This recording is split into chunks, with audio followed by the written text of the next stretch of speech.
Dava ng Grade 1 Pilot. Ang aking guro ay si Teacher Dada. Ito po ang aking performance task number 1 ng reading and literacy. Mga bata, alam nyo bang letrang na ito? Ang letrang na ito ay titik A. Ngayon, pag-aaralan natin ang mga bagay na nagsisimula sa titik A. Tara, samahan niyo ako mga bata para maghanap tayo ng mga bagay na nagsisimula sa titik A.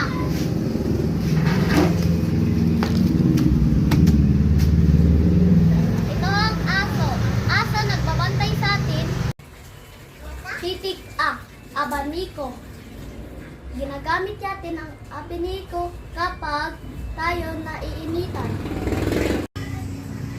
Titik A, aquarium. Ang aquarium ay tirahan ng mga isda yakin.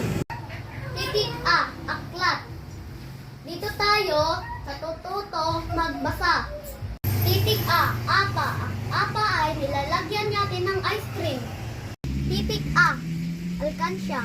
Dito tayo nag-iipon ng pera.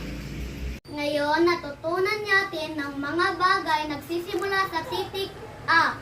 Salamat sa inyong lahat.